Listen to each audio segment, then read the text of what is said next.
የመጀመሪያውን የኤምኤምኤ የስፖርት ውድድር ያደረገው ንቃተ ህሊና በሽልማቶች እየተንበሸበሸ ነው። በትላንትናው ዕለት የቦንጋ ከተማ አስተዳደር የመሬትና የገንዘብ ሽልማት ሰጥቶታል። ዛሬ ደግሞ የተወለደበት አካባቢ እጅግ አስገራሚ ሽልማትና ልዩ አቀባበል ነው የተደረገለት። ንቃተ ህሊና ዛሬ 100 ሄክታር መሬትና 400 ሺህ ብር ተሸልሟል። ምስጋናዬ ከልብ ነው በማለት በአቀባበሉና በሽልማቱ ንቃተ ህሊና መደነቁን በምስጋና ገልጿል።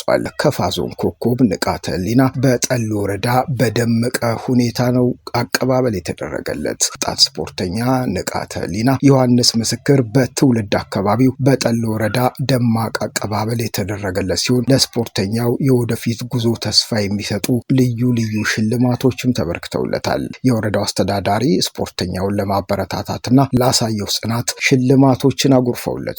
የመሬት ስጦታ ለልማትና ለኢንቨስትመንት የሚውል 100 ሄክታር መሬት ተሸልሟል። የገንዘብ ማበረታቻ ሽልማት ደግሞ 400 ሺህ ብር ነው የተሸለመው። በስነ ስርዓቱ ላይ ለስፖርተኛው ስኬት ጉልህ አስተዋጽኦ ላበረከቱ አካላትም ምስጋናና ስጦታ ተበርክቶላቸዋል። የስዊት ቦክስ ባለቤትና አሰልጣኝ ማስተር ጌታቸው መለሰና የንቃተ ህሊና አሰልጣኝ ማስተር ቢኒን ላበረከቱት ሙያዊ ድጋፍ የበግ ስጦታ ተበርክቶላቸዋል። ሁልጊዜም ከከፋ ህዝብ ጎን የማይለዩት ታዋቂው ልማታዊ ባለሀብት አቶ ወንድም ወልደ ሚካኤል ለሚያደርጉት ቀጣይነት ያለው ድጋፍ የእውቅና ስጦታም ተበርክቶላቸዋል። ወጣት ስፖርተኛ ንቃተ ህሊና ዮሐንስ በተደረገለት ደማቅ አቀባበልና ስጦታ እጅግ መደሰቱን ገልጾ ለጠሎ ወረዳ ህዝብና አስተዳደር ያለውን ጥልቅ ምስጋናም አቅርቧል። ለጀግናው ስፖርተኛ አሁንም ከተለያዩ አቅጣጫዎች የድጋፍና ሽልማት እየጎረፈለት ይገኛል። እንደምታስታውሱት በትላንትናው ዕለትም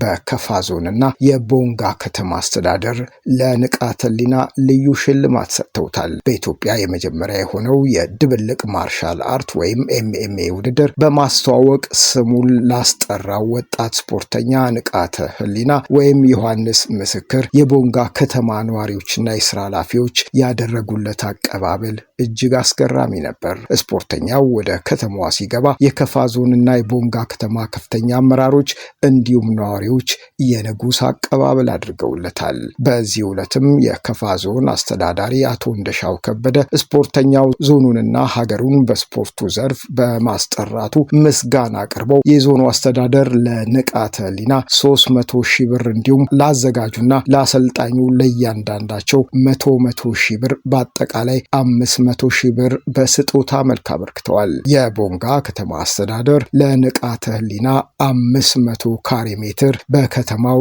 የቤት መስሪያ ቦታ ሰጥቶታል።